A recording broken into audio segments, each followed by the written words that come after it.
Hello, friends. This is Dave Hurwitz, executive editor at ClassicsToday.com, here with, another big box. You know how many big boxes I've been reviewing since we started this channel? Let me just tell you something here. Wait a minute, because it fascinates me. It's just unbelievable how much stuff has come out. And how much we've had the opportunity to talk about. And of course, there are many we haven't discussed. But I just want to take a look at the playlist because I'm here. Let's see, big boxes, right? There it is, big boxes and box sets. There we go. There's the playlist.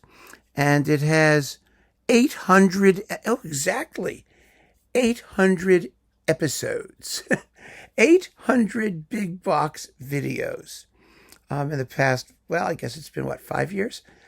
Unreal. I mean, and if you have all 800, I guess I do, you got a lot of CDs. Just imagine. I mean, what's 800 times 50? 4,000 something. It's just crazy. So here we have another big box. Zubin Mehta, the Philharmonic edition. The orchestras of Vienna, Berlin, Israel, London, and New York on Decca. Now, some of this stuff was issued. There was a Zubin Mehta Symphony edition, and there was a something else edition, and there was the edition. Anyway, there's all kinds of other smaller sub boxes. But this has all of the stuff. And those other ones were annoying because they were all incomplete one way or another. So if you have this, and you have the Los Angeles box, which you should have, then you've got all of Zubin Mehta on Decca, which is, by general consensus, the best of what he did. Now, this particular box has 57 fun-filled CDs, which you have to open sideways, like this way. It comes out like this. There, I got it out. That's one of the major operations. And these are all original jackets, and some of these things appear in other boxes, dedicated to the other artists who appear on the various discs. So you might have them that way as well. Oh, it's just a fiesta of pointless duplication, isn't it? But it depends on how you want, you choose your poison. Depends on how you want to experience it and what the most convenient method of packaging is. So you get a decent booklet, which says virtually nothing, but it does have at least the track listings. And actually, we can go by the booklet if we want. It's more fun to take the CDs out, isn't it? And sort of see what's on them. So we've got, let's see, CD 1. Okay. Well, first of all, it's with the Israel Philharmonic, CD 1. And, Mehta's relationship with the Israel Philharmonic has always been insignificantly appraised. Insufficiently appraised, not insignificantly. Insufficiently. Why? Well, we talk about conductors who don't spend time with orchestras. I mean, Mehta did that with all of his orchestras. He was in New York forever. He was with Los Angeles for a good chunk of time. And his relationship with the Israel Philharmonic has basically been a lifetime association, which is remarkable. I mean, he was their conductor for life or something like that. And it built a tremendous rapport with that orchestra, and they did very, very good work for him. Yes, they had sort of dry sonics in the Mann Auditorium, and people kvetched and moaned about various things. But really, it was one of the great marriages of the 20th century, and very insufficiently appreciated because they made some fantastic recordings. And they're mostly in here. For example, this one, the Bartók Concerto for Orchestra and Hungarian Pictures. This is a first-rate Bartók Concerto for Orchestra. It was acclaimed as such when it came out. It was always on the list of better versions of the piece, and then everyone forgot about it. But it's brilliantly played and beautifully conducted and very nicely recorded. It's an absolutely gorgeous performance. And the Hungarian Pictures are fine. I mean, they don't take any particular effort. But it was a beautiful performance of the Concerto for Orchestra, and it still is. And I really enjoyed going back to it and hearing it again after quite some time. Only 56 CDs to go. We're going to have to move quicker. I know. I just had to say that about Mehta and the Israel Phil because, they deserve a little more love than they usually get. Beethoven. Let's see. Piano concertos. This is Vienna Phil and Ashkenazi. This is his 200th cycle, or maybe his first. It may have been his first. It may have been his best. No, it's digital. It couldn't have been his first. So it was his maybe sixth or seventh. Who knows? He did these endlessly. This was first released in 1984. And of course, it's Ashkenazi, and he's very good in this music. And, it sounds fine. It's not my favorite Beethoven concerto cycle. I prefer his cycle with Schulte, which is an analog, and apparently they hated each other, which is why it came out so well. There's nothing like hatred to get a concerto partnership moving. Yes. Well, it didn't really work with Karajan, did it? Well, it doesn't matter. They're good, solid performances, but he was competing with himself, and that was, that's always just, a waste of energy, in my opinion, anyway. So let me see. I want to see how I'm going to put these back. It goes this way. Okay, we'll do it that way. Next, let's see. Beethoven. Oh, more piano concertos. That's right. He conducted all the piano concertos. It's like 5 discs here with Radu Lupu, which is absolutely marvelous. I think, frankly, because he didn't do them 500 times. They're more interesting than the Ashkenazi ones. And they're with the Israel Phil, which is a whole different kettle of beans from the Vienna Philharmonic, and not worse. Not in this music, not worse, just different. It's a beautiful Beethoven concerto cycle. Some people thought when it came out, because, Lupu was a very introverted artist in some ways, that it was a little bit soft-edged. Maybe I could see that argument in the Emperor Concerto, and maybe at a couple spots in the Third Concerto, it could be a little bit more poundy. But it's beautiful, beautiful playing. It's sensitive and a lovely cycle. So yeah, there you go. How's this going? Here. This way, right? It goes that way. Oh boy. One thing these don't have is identifications along the edges, along the spines of the CD, which is kind of annoying unless it's a double set, like that one. So I wish they had done that, but Oh, look at this. Israel Phil, the complete Creatures of Prometheus. A lovely performance of an uninteresting, well, not uninteresting, but unimportant work, really. I know some of you will say, well, it's Beethoven's only major ballet. Yeah, okay, so who cares? It's nice. I mean, it's important because it has the Eroica tune in it, and it has a nice overture. And the performance is fine. Oh, this digital Symphony Fantastique with the New York Philharmonic. Early digital. I remember this. Oh, I remember it vividly. One thing I will say about this performance is that the slow movement doesn't drag as much as it does in like other people's performances. It's not a bad performance. It really isn't. It's not Charles Munch. It's not the most thrilling. And, by this time, everything that Mehta did in New York was automatically dismissed as unworthy. Really wasn't fair. I don't think people even listened. There are some really good things here. The sonics were early digital glary, and it had problems. There were a couple problems like that. But, Mehta was not a bad Berlioz conductor, and this is not a bad Symphony Fantastique. Even better is this thing, Harold in Italy with Daniel Beniamini. This is a good Harold in Italy. It's exciting. The final orgy of brigands really moves. Beniamini is a beautiful soloist. It's a lovely performance. Again, it was generally acclaimed when it came out, and then sort of forgotten or ignored when there were so many others. And that's not really. It's interesting what happened to some of these things. How they just got shunted aside in the ridiculous welter of new releases that kept pouring out.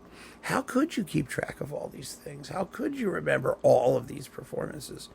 It really was not easy, but this is a great disc. Bloch Shlomo and Voice in the Wilderness with Janos Starker and the Israel Phil. Oh boy, is it yummy. I mean, Starker's great, and everyone just plays the daylights out of it. A fantastic disc that also just, well, these things were deleted. I mean, if they're not available, then people can't remember them. People aren't going to talk about them, and you can't recommend them if people can't buy them. So, that was sort of unfair. Brahms 1 and the Tragic Overture. This was, if I'm not mistaken, fairly early Mehta. 1976? Yeah, 1976. You see, he was sort of just a kid, and they gave him the Vienna Philharmonic. He did not do a complete Brahms cycle with them. What else did he do here? What's that? Oh, it's piano concertos. So this was really very fine Brahms first. Beautiful playing by the Vienna Phil, of course. And this is when Mehta was sort of, showing his credentials to the rest of the world, which was a bit skeptical, of course, because of his Indian origins. He always had to fight against that, I think, as did Seiji Ozawa and a lot of really fine conductors who were not born in the West and who had to put up with all kinds of bigotry and crap and nonsense. So, yeah, that's a really good Brahms 1. What else have we got here? Oh, so much stuff. The Brahms first piano concerto with Arthur Rubinstein. Oh, baby. Arthur Rubinstein and the Israel Phil. This was made in 1976 as well. Rubinstein was late in his career. I mean, he was not in the same form he was when he did his earlier recordings, which were, I think, a little bit better, or considerably better. But, it's Rubinstein. It was Mehta. It was like sort of a big deal when it came out. Not as important now because, again, Rubinstein's competing with himself, his better self, too. So, Piano Concerto number 2, the London Symphony. The London Symphony with Ashkenazi, the Brahms Piano Concerto number 2, that is. This is a beautiful Brahms second piano concerto. It really is. And it's also a performance that tends to get forgotten because Ashkenazi was competing with himself. Like I said, this was recorded in 1967. Wow, yeah, 1967. Early Ashkenazi. Early Mehta. Young and fresh, and maybe they had something to prove. And they did, I think. Let's see. This is this one. Who ever heard of this one? Yeah. This is also from, 2013. Look at that. In Tel Aviv. David Garrett, violin, doing the Bruch and Brahms violin concertos with the Israel Phil. Now, I have to confess, I had not heard this.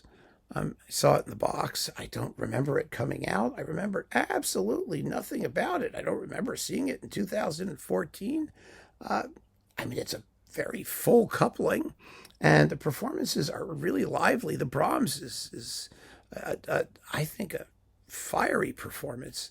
I was really pleasantly surprised. It doesn't linger unwantedly. The first movement's 22 minutes. Sometimes it takes 25, 26, who knows. A fun disc with a fine violinist. He's wearing too much jewelry, I think. Don't you think? His wrist and stuff there. I don't know, but didn't get in the way. So what the hell? Yeah. Then we've got, the famous Bruckner 9 from 1966. Or 65 it was recorded. This was Zubin Mehta's first recording for Decca, I think, with the Vienna Phil. And it was always classed among the finest Bruckner 9s. It was interesting because I remember reading the Penguin Guide. Remember that? And you'd see all the Bruckner people. There was Karajan, there was Heitinck, there was, choose your crotchety German conductor. And then there was Mehta. He was in the list always. It's a terrific performance. A bit more impulsive, perhaps, than the standard Bruckner fare because he was young and spunky and it's just the Vienna Phil sounded really distinctive back then, more than they do now. And it's just a terrific performance of Bruckner 9. It holds up really, really well. Extremely well. I remember this too. The Vienna Staatsopernchor and the Wiener Philharmoniker, the Te Deum, Bruckner Te Deum, with organ, quite present, which is wonderful.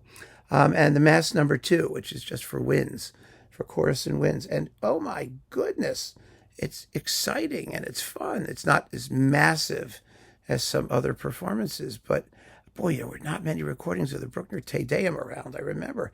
And the soloists, Judith Blagan and Margarita Lulova and Claes Haken Ansho, who just became Claes Ansho later. I think they got rid of the Haken. And Peter Mavin, and yeah, wow, that's fun to see. An interesting, unusual repertoire disc back in the day. Chopin, Piano Concertos 1 and 2 with Long Long. Okay. Then we've got, let's see, Dvorak's 7th with the Israel Phil. Another good performance. Beautiful performance. Passionate and impulsive and exciting. What's not to like? It was really good.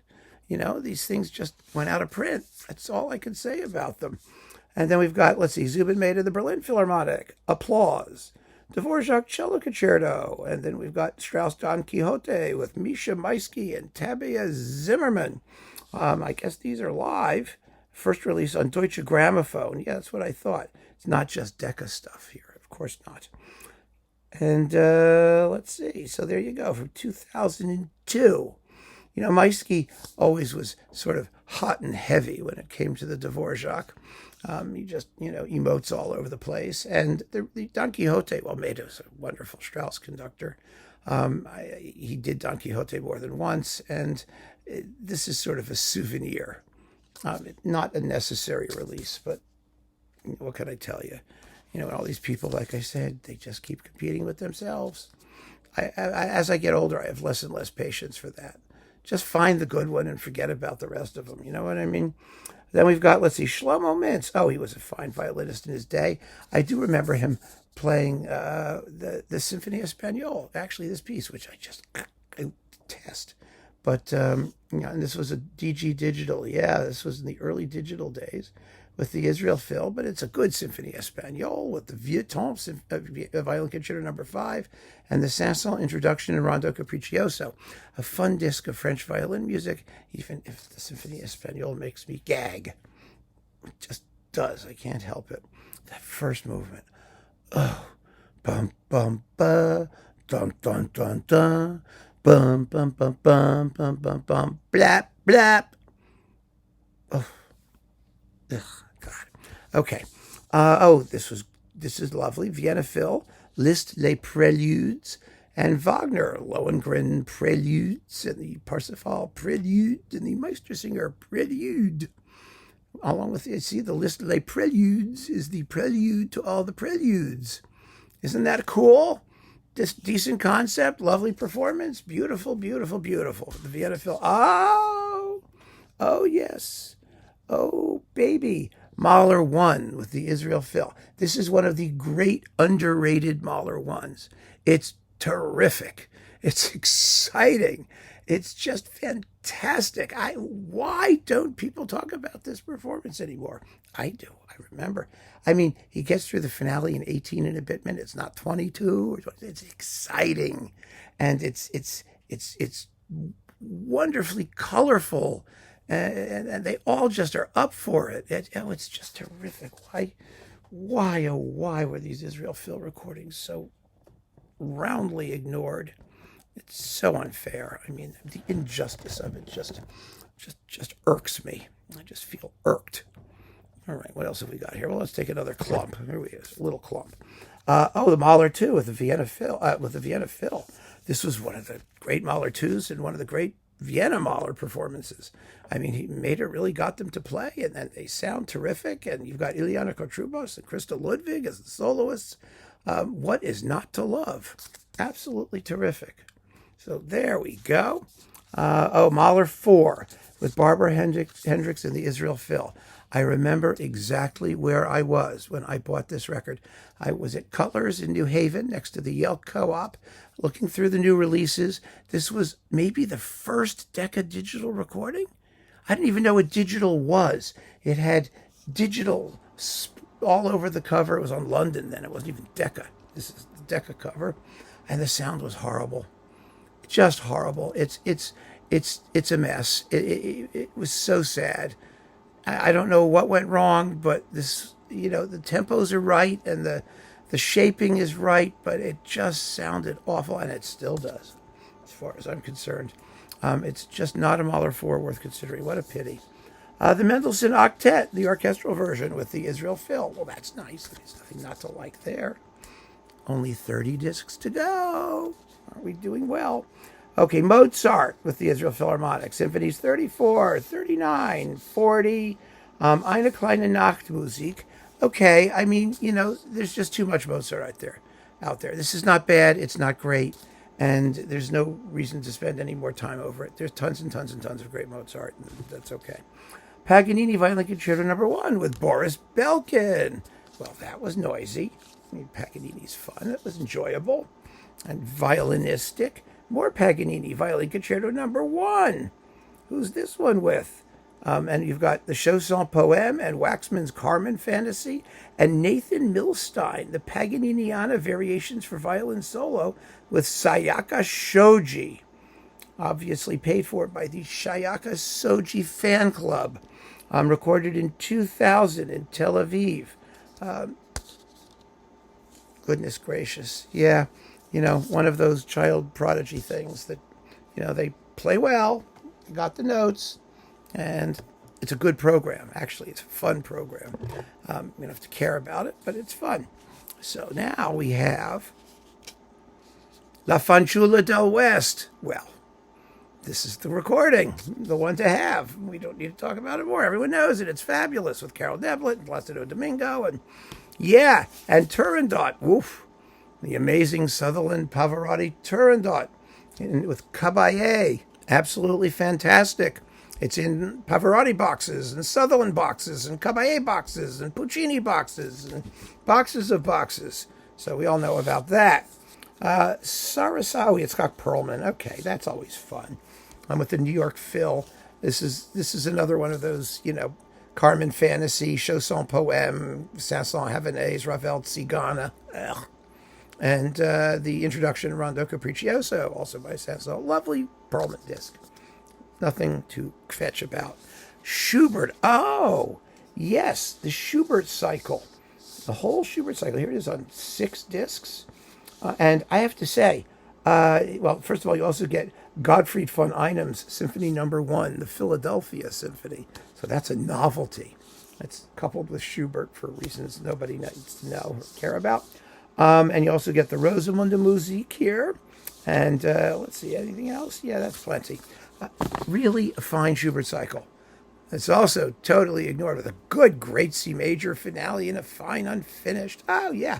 It's nice. It's good. It's well played. It's lively. It's really fun. And his other big symphony cycle in here was Schumann, which is right here with the Vienna Phil. There are so many good Vienna Phil Schumann cycles. There's this one. There's Dochnani. There's Schulte. There's Riccardo Muti. There's hundreds of them. And this one holds up really well. They're beautiful, beautiful performances. And you also get to see the Manfred Overture and the Genoveva Overture. I remember the first time I heard this thinking to myself, what's wrong with it? The answer is nothing wrong with it. It's really, really, really good. And let's see, that gets us way up here into Symphony 46. Symphony CD 46. Tchaik 5 with the Israel Phil. Well, Mehta always did good Tchaikovsky. He did the whole cycle in Los Angeles, I believe it was, wasn't it? But, why not have another one? It's perfectly enjoyable. Swan Lake and Nutcracker Suites with the Israel Phil. You can't kill him. You can't. And he doesn't. Let's see, what's this one? Oh, goodness, why do I have it this way? I don't even know why I'm doing it that way. Okay. Oh, Il Trovatore. This was the one from, 1995. Yes, with Leo Nucci and Barbara Fridoli and Antonella Benaudi and Piero de Palma and Shirley Verrett and Pavarotti and it was not a great Trovatore. I don't think anybody thought that. It was done, of course, principally for Pavarotti, but Trovatore needs so much more than that. Traviata. Oh, with Kiri Te Kanawa and Olga Borodina and Alfredo Kraus and Dmitri Hvorostovsky.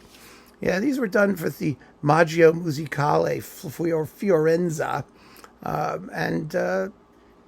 Well, it depends on how you feel about Kiri Te Kanawa's Violetta, which most people found to be rather uninvolving.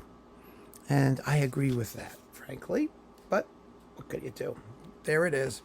Mehta was always up for a what's this thing? Oh, Pavarotti's. Oh, Leontine Price sings Verdi. Okay, when she was like way past her prime with the Israel Phil. And you get Massenet's, with Pavarotti doing some Massenet Manon sung in Italian. Yes, Io son sol, dispar, vision. Yeah, right, okay, that's a bonus. But the Leontine Price stuff is, a known quantity. And that was recorded in 1982. Yeah, that was sort of at the end of her career. And you get music from Aida, Ballo, Otello, and Ernani. And they're, she was a great singer. Not at her best, though, there. Rossini, Overtures, La Scala Dio, The Silken Ladder. This is fun with the Israel Phil. Verdi Traviata Preludes to Acts 1 and 3, the Sicilian Vespers Overture, Weber Oberon, Mendelssohn Midsummer Night's Dream Nocturne, and Scherzo. Sort of it's a showcase. Oh, pardon me. It says it's a showcase. Okay, I can accept that. It's not bad. More Rossini. Well, it's another showcase. Well, it doesn't say it's a showcase. But you've got William Tell and Beethoven's Leonore No. 3, Tchaikovsky's Capriccio Italien, and Rimsky-Korsakov's Capriccio Espagnol. It's more of a showcase than the showcase disc, in my humble opinion, and quite enjoyable as such. Let's see, what's this thing? Oh, this was that, goofy The Four Seasons with Isaac Stern and Pinka Zuckerman and Shlomo Mintz and Yitzhak Perlman and then you've got every Gitlis and Ida Handel and Shlomo Mintz and Isaac Stern. It's like every Jewish violinist in the universe showed up for this. Bach Concerto for Two Violins with Stern and Mintz, the Mozart Sinfonia Concertante for violin and viola with Perlman and Zuckerman, and the Concertone for two violins with Perlman and Zuckerman, and it's an occasional disc. I mean, the performances are quite good. There's nothing that's not enjoyable about them. Everyone seems to be having a really good time. And I will say, to Mehta's credit, he was a good sport. He did the three tenors. He would always show up for a good time. And he wasn't a snob. And I think that deserves a certain amount of recognition.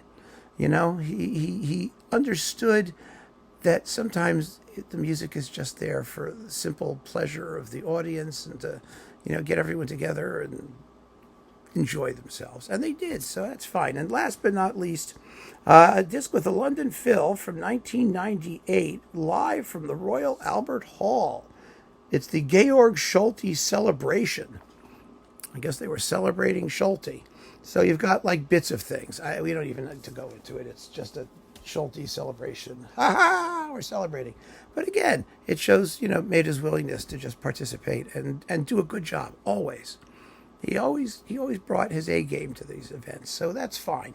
And that is your 57 CD Zubin Mehta box.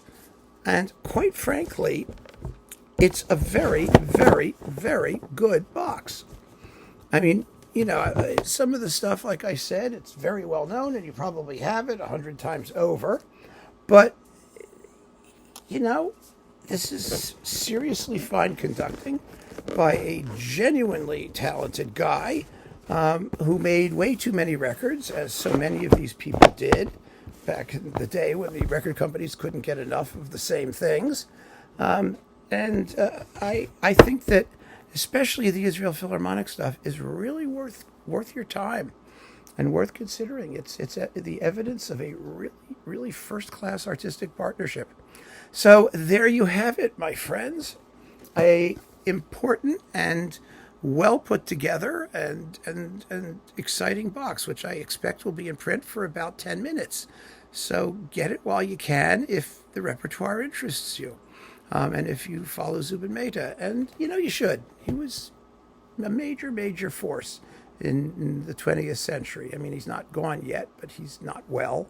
We wish him well, of course, but and he should stop conducting. He should retire. Please retire. Please do yourself, and your reputation some good.